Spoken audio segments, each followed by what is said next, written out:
قرآن شریف ایک اسلوب بتاتا ہے دعوت کا.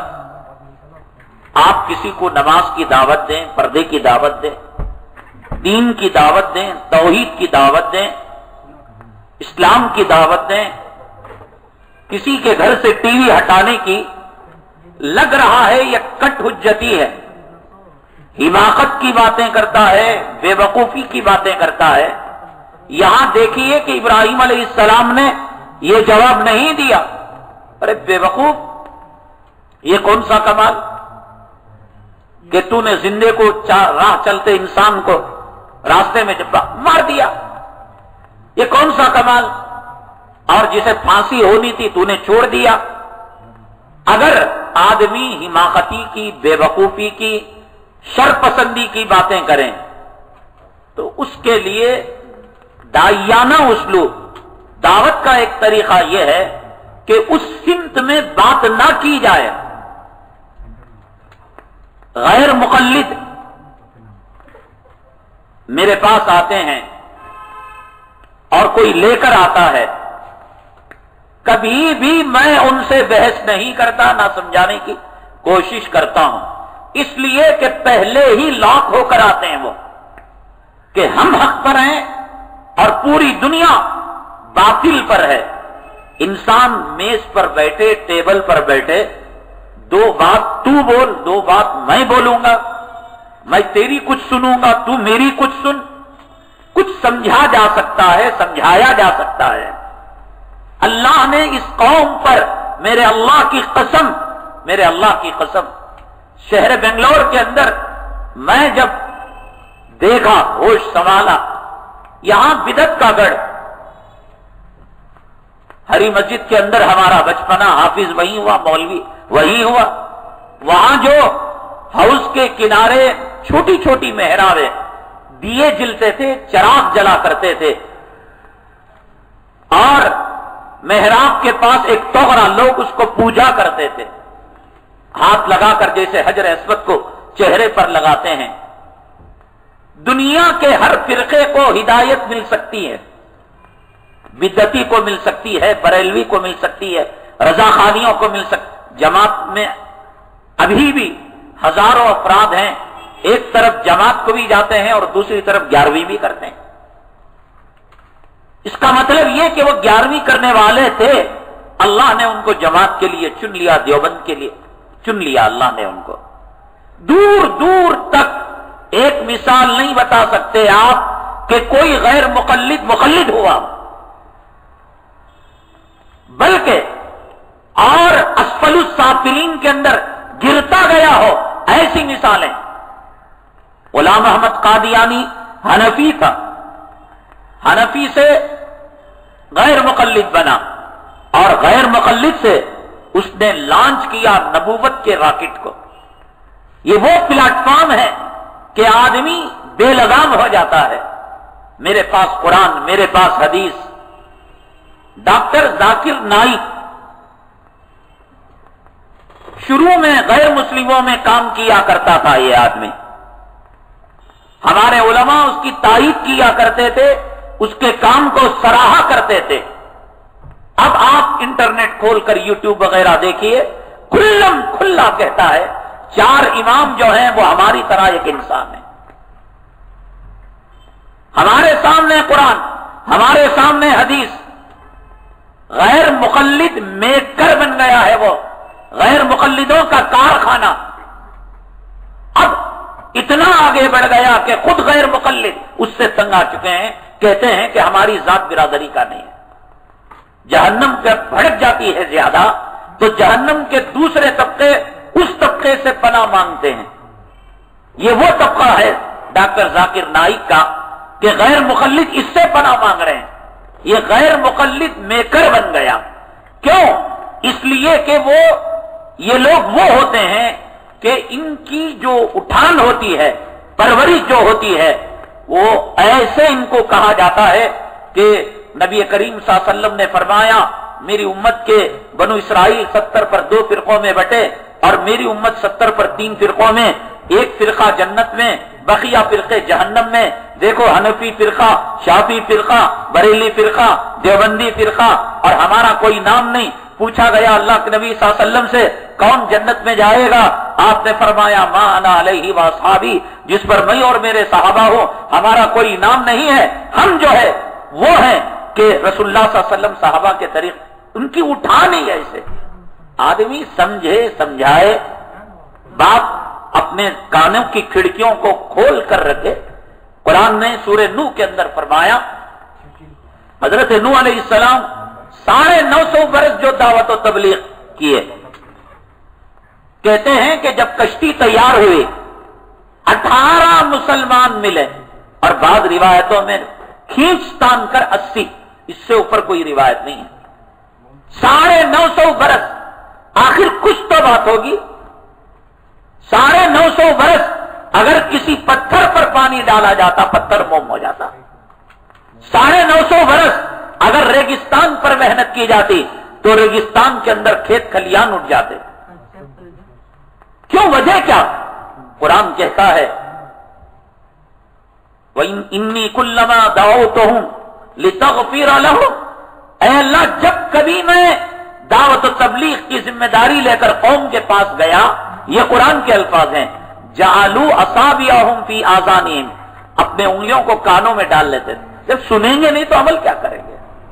یہ طبقہ ہٹ درم طبقہ ہے غیر مقلدوں کا، اور ان سے ریلیٹڈ طبقہ کچھ سمجھے کہ ابو حنیفہ آخر کچھ تو وجہ ہے کہ کائنات کے اتنے بڑے بڑے اولیاء، اخطاب، ابدال، صلحاء، محدثین، فقہاء، حدیثوں کی گہرائی کے اندر سمندر میں غوطے لگانے والے، یہ حنفی بنے، یہ شافعی بنے، ماننے کے لیے تیار نہیں. ہم جنتی، دنیا جہنمی. بنگلور بدعت، ضلالت، گمراہی میں ڈوبا ہوا تھا. اللہ تعالی حضرت مولانا ارشاد صاحب رحمت اللہ علیہ کروٹ کروٹ راحت نصیب فرمائے، ان کے قبر کو منور فرمائے. پوری کرناٹک پورے مسلمانوں کی طرف سے اللہ جزائے خیر دے. بنگلور کی سرزمین کے اندر دارالعلوم کے مبلغ تھے. ان کے اسٹیج کے نیچے بم رکھا جاتا تھا، ان کے اجتماعات کے اندر بیل گھوڑے چھوڑے جاتے تھے. توحید کا ڈنکا بجایا انہوں نے، بتایا دوستو یہ جو دیے جلاتے ہو، یہ جو پوجا کرتے ہو، یہ جو تم تابوت نکالتے ہو، یہ شیعہ کی رسم ہے. بھائیوں نماز پڑھو، روزہ رکھو، بڑی محنت ہے. حضرت مولانا پالن حقانی رحمت اللہ علیہ، اللہ ان کو بھی غریق رحمت کرے، ان کے درجات کو بلند فرمائے. بنگلور والوں پر خاص طور سے بڑا احسان، دودھ کا دودھ پانی کا پانی کر دیا انہوں نے کہ توحید کیا ہے، شرک کیا ہے. ہزاروں لاکھوں افراد، اگر انڈیا پاکستان کی 2020 میچ ہو اور کھلے میدان میں، تو آپ نے منظر دیکھا ہوگا کہ ساری بلڈنگ پر شہد کے چتھے کی طرح لوگ بیٹھ کر اس میچ کو دیکھتے ہیں. درخت ہیں تو درخت پر لوگ چڑھ جاتے ہیں، پتے نظر نہیں آتے. اللہ کی قسم یہ منظر میں حضرت پالن حقانی رحمت اللہ علیہ کے بیان کے اندر دیکھا. آسمانی بیان تھا وہ. نہ کسی مدرسے کے پڑھے ہوئے تھے، نہ فارغ التحصیل تھے، انگوٹھا چھاپ تھے، لکھنا پڑھنا نہیں آتا تھا. اور آج تک ان کا ریکارڈ کوئی نہیں توڑ سکا. جب تقریر کرتے کلام پاک کی آیت آتی، سورہ نمبر، پارہ نمبر، رکوع نمبر، آیت نمبر، اور کون سے پریس میں چھپا، اس پریس کے قرآن میں یہ آیت رائٹ سائڈ ہے یا لیفٹ سائڈ ہے. بخاری شریف حدیث نمبر فلاں اور باب نمبر فلاں، اور پھر یہ حدیث اور کتنی کتابوں کے اندر ہے. شریعت یا جہالت حضرت کی کتاب ہے. میں انشاءاللہ یہاں کے حافظ صاحب کو کہوں گا کبھی کہ وہ فروخت کروائے تو آپ اس کو لیجئے گا. حضرت کی تقریروں کو پرنٹنگ کی شکل میں، کتاب کی شکل میں انہوں نے خبر لی غیر مقلدوں کی. جب شروع میں آئے توحید اور شرک کی بات، مولانا عبد المتین جوناگڑھی جو 4 مینار کے امام تھے، یہ گجراتی زبان میں انہوں نے کتاب لکھی تھی. حضرت کو کچھ آتا نہیں، لکھوائی تھی اپنے علاقے میں، یہیں گجرات کے پالنپور گجرات کا علاقہ ہے، تو گجراتی زبان سے ٹرانسلیٹ جو کیا یہی مولانا عبد المتین جوناگڑھی. لیکن جب حضرت نے انگلی اٹھائی، ائمہ اربع اور خلفائے راشدین سے اہل حدیث کا اختلاف، تو ان کی ہوا خراب ہو گئی۔ کل کہہ رہے تھے یہ خدا کی قدرت ہے، خدا کی نشانی ہے، فلاں ہے فلاں ہے۔ اب جب ان کی طرف بندوں کا رخ ہوا اور ان کی طرف جو ہے گنوں کا رخ ہوا اور ان کو ان کے مزاروں کی خبر لی جانے لگی، ان کا پوسٹ مارٹم ہونے لگا، تو اب کہنے لگے ارے وہ تو خوال ہے، جاہل ہے صاحب، اس کو آتا کیا جاتا کیا۔ 2 گھنٹے کی تقریر، صرف 2 گھنٹے، وہ کس طریقے سے وقت ختم ہوتا تھا اللہ کو معلوم۔ اور تو میرے کہنے کا مطلب یہ، آدمی جب لاکھ ہو جاتا ہے اپنے، جس کو قرآن کہتا ہے اللہ نے غیر مقلدوں کو لاکھ کیوں کیا؟ کیوں کیا؟ میں نے آپ کو بتایا نماز چھوڑنا بھی جرم ہے، داڑھی منڈانا بھی جرم ہے، بے پردگی بھی جرم ہے، سود کھانا بھی جرم ہے، لیکن یہ جرم کرنے والے جرم سمجھ کر کرتے ہیں، خطا سمجھ کر نہیں کرتے۔ وہ کسی ولی کو کے چہرے کو عیب کی نگاہ سے نہیں دیکھتے، لیکن یہ ظالم کلام قرآن اور حدیث لے کر سیلف اسٹڈی کر کر وَلَقَدْ يَسَّرْنَا الْقُرْآنَ لِلذِّكْرِ، ہم نے قرآن کو آسان کر دیا ہے۔ تو نبی صفا کے چبوترے میں حضرت ابو ہریرہ کو صحابہ کرام کو لے کر کیوں سمجھا رہے تھے؟ ان کی زبان عربی نہیں تھی۔ نبی کی صحبت میں بیٹھنے والے مدرسے کے اندر بیٹھ کر حدیث کا علم حاصل کرتے ہیں، اور آج کا ایک آدمی کہتا ہے کہ صاحب قرآن آسان ہے، ترجمہ پڑھ لو۔ یہ قرآن اور حدیث سے دوری پیدا، تو اس لیے بدزنی پیدا ہوتی ہے۔ میں پچھلے عمرے میں جو گیا تھا، مسجد نبوی صلی اللہ علیہ وسلم میں ایک جامعہ اسلامیہ مدینہ منورہ جو یونیورسٹی ہے، ایک ٹیچر سابق استاد، کسی وجہ سے وہ اپنی مصروفیات کی وجہ سے الگ ہو گئے۔ جامعہ اسلامیہ کے اندر استاد ہونا کیا معمولی بات ہے؟ بہت اونچی بات۔ نماز کے لیے کافی وقت تھا، ہم لوگ ٹہلتے ٹہلتے وہ جو وہاں درس کے حلقے لگتے ہیں دیکھتے جا رہے تھے۔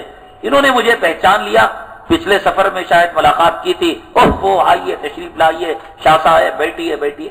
اب ہم کیا دنیا کی باتیں کریں مسجد میں؟ میں نے کہا کہ بھئی یہاں کے ائمہ کا مسلک کیا ہے؟ آپ مدینہ یونیورسٹی کے اندر ٹیچر پروفیسر رہ چکے ہیں، وہاں کا مسلک کیا ہے؟ کیسی بات بتائی انہوں نے کہا علم اب عام ہو چکا ہے، یعنی ایک آدمی اگر بزرگوں سے نسبت نہ رکھے اور علم کی سچائی کا اسے پتہ نہ ہو، ایسی باتوں میں آرام سے دھوکہ کھا جاتا ہے۔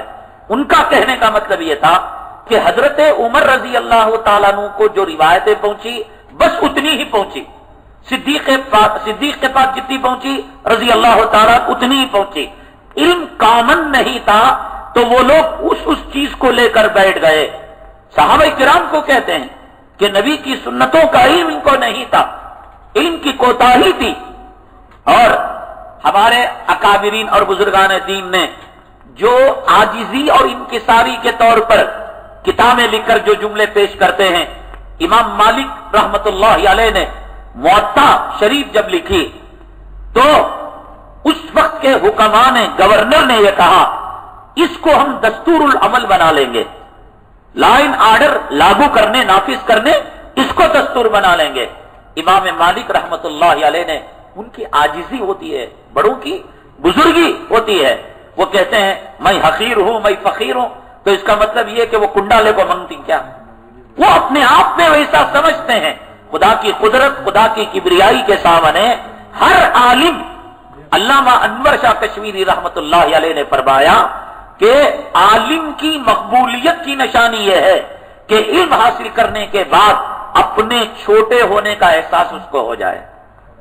سمجھیے گا بات آپ، علم حاصل کرنے کے بعد گھمنڈ پیدا ہو گیا، میں انقلاب کو جا رہا ہوں، میں یہ تقریراں سن رہا ہوں، میں جو ہے حق نواز صاحب کے سن رہا ہوں، میں انٹرنیٹ کے، یہ میں آ گیا۔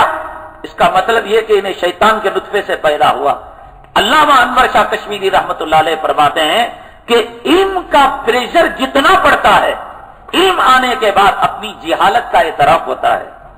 اسی لیے آقا نے فرمایا العلم من المہدی الی اللحد، علم ماں کی گود سے لے کر قبر کے پیٹ تک ہے۔ کوئی آدمی یہ نہیں کہہ سکتا میں فارغ ہو کر 25 سال کے قریب ہو گئے، اب میں یہ نہیں کہہ سکتا امامت کے تعلق سے میں مطمئن ہوں، میں محتاج ہوں فجر پڑھانے کے بعد کہ ظہر میں کیا مسئلہ پیش آ سکتا ہے. میں نہیں کہہ سکتا کہ میں اس کے اندر کامل ہو گیا، مجھے ڈگری مل گئی. تو بہرحال ان لوگوں نے، وہ پروفیسر صاحب نے بتایا مدینہ یونیورسٹی کا مسلک، مشرب، پڑھانے کا ڈھنگ، اور ان کو جو اٹھایا جاتا ہے کیسے ایسے، یہ کہہ کر کہ بھئی امام ابو حنیفہ رحمت اللہ علیہ نے فرمایا اگر میرے مسئلے کے سامنے کوئی حدیث تمہیں مل جائے، میرے مسئلے کو لات مار دو اور حدیث کو لے لو. دیکھو ابو حنیفہ خود بول رہی، ان کو حدیث کا علم نہیں ہے، کہتے جتنا علم ہے اتنا انہوں نے لکھ دیا، اگر تم نہ آئندہ حدیث کا علم ہو. یہ اصل میں ان کی انکساری تھی کہ انسان ہے، بتاؤ تو صحیح، بتاؤ تو صحیح. امام ابو حنیفہ رحمت اللہ علیہ کے مسائل پر فتاوی عالمگیری ہے، فتاوی شامی ہے، کروڑوں اربوں جزیات ہیں. کوئی میں کا لال باپ کے نطفے سے پیدا ہو بتا دے کہ یہ مسئلہ حدیث کے خلاف ہے. دو حدیثیں ہو سکتی ہیں. امام حنیفہ رحمت اللہ علیہ نے آمین آہستہ کہنے کے لیے کہا، ہو سکتا ہے اس کے مقابلے میں زور کی حدیث ہو، لیکن آہستہ کی حدیث تو ہے. ایسی چیزیں کہہ کر لوگوں کا ذہن بناتے ہیں. امام مالک نے کہا میری کتاب کو دستور العمل نہیں بناؤ. امام ابو حنیفہ نے بتایا کہ جب حدیث مل جائے میرے مسئلے کو لات مار دو. لیکن آج تک کسی عالم نے حضرت ابو حنیفہ رحمۃ اللہ علیہ کے مسئلے کو لات مارا ہو دکھا دو، میں اس کی گلی کا کتا بن کر میں اس کی گلی کی غلامی کروں گا. ایک مسئلہ جتنے وہ حدیثوں کو جانتے تھے، کیا آج ہم جانتے؟ یہ اس قسم کا. اب وہ کیا کہتے ہیں بھئی اس زمانے میں علم نہیں تھا، حضرت عثمان غنی رضی اللہ تعالیٰ عنہ سے پہلے یہ باتیں سمجھو. اللہ کرے بات سمجھ میں آ جائے، کل فائٹ کرنا آسان ہوگا اور آپ کو حنفی ہونے پر شرح صدر ہوگا کہ دیکھو حضرت عثمان غنی رضی اللہ تعالیٰ عنہ سے پہلے کلام بکھرا ہوا تھا، کسی کے پاس ایک سورت، کسی کے پاس 2 آیتیں. آپ آئے کلام پاک جمع. امام بخاری سے پہلے حدیثیں بکھری ہوئی تھی، آپ آئے اور حدیثیں جمع ہوئی. تو اب جو ہوئی تحقیقیں ہو رہی ہے، ہمارے پاس جتنے حدیثیں ہیں، استغفر اللہ، کہتے ہیں کہ صحابہ اور محدثوں کے پاس اتنی تحقیق نہیں تھی. اس لیے ہم حدیثوں کو سامنے رکھ کر ہر آدمی اپنا ڈیسیشن لے گا. یہ مکتب فکر ہے جامعہ اسلامیہ مدینہ منورہ کا. اللہ کی قسم میں کہتا ہوں کہ اجتہاد کرنا، جڑی بوٹیاں رکھ دی گئی، یہ پیراکسیٹامول ہے، یہ فلاں ہے، یہ فلاں ہے، یہ ایسڈ ہے، یہ سام کا زہر ہے. سوال یہ کہ ہر آدمی میں کیا دوا بنانے کی خاصیت ہے؟ کیا دوا بنانے کا مادہ ہے، کیپیسٹی ہے؟ حدیثیں ہیں. میں مانتا ہوں کہ پہلے کے مقابلے میں انٹرنیٹ، کتابوں کے ذریعے سے، پرنٹ میڈیا کے ذریعے سے، مدارس سے یہ اس کا تشیع ہوا ہے، کامل ہوئے ہیں. لیکن کیا کسی میں یہ کیپیسٹی ہے کہ ان سارے حدیثوں کو سامنے رکھ کر ناسخ منسوخ کو، راجح مرجوح کو، مکی مدنی کو، نبی کے پہلے اور آخری عمل کو اور نبی کے پسندیدہ عمل کو، یہ کس کی بس کی بات ہے؟ ایسے زمانے میں پیشاب کے ڈھیلے کے آداب پوچھے تو ہم نہ معلوم نہیں. ان لوگوں کو پوچھو جو کہتے ہیں نا ہم لوگ قرآن حدیث کو لیے میں صاحب اماموں کو نہیں مانتے. ڈھیلا کتنا ہونا، لینے کا طریقہ کیا، اگر راستے میں گئے ڈھیلا نہیں ملا کیا کرنا، ڈھیلے کا طریقہ. نماز کے اندر اللہ اکبر کہہ کر امام تکبیر تحریمہ شروع کرتا ہے، السلام علیکم بول کر نماز شروع ختم کرتا ہے. امام زور سے بولتا ہے، مقتدی آہستہ بولتا ہے. قیامت تک کی ان پوری جماعتوں کو، ذاکر نائک اینڈ پارٹی، غیر مقلدین اینڈ پارٹی، سلفی اینڈ پارٹی، جامعہ اسلامیہ مدنیہ اینڈ پارٹی، قیامت تک کی مہلت. ایک حدیث لاؤ کہ جس حدیث کے اندر یہ کہا گیا ہو کہ امام زور سے اللہ اکبر کہے اور مقتدی آہستہ کہے. یہ کام فقہا نے نکالا، نبی کریم صلی اللہ علیہ وسلم کی روایتوں کو سامنے کر کر اجتہاد کر کے نکالا. بہت ڈیپ میں، بڑی گہرائی کے اندر جانا پڑتا ہے، تب جا کر حدیث سے ایک مسئلہ نکلتا ہے. یہ ہر کس و ناقص کی بات نہیں.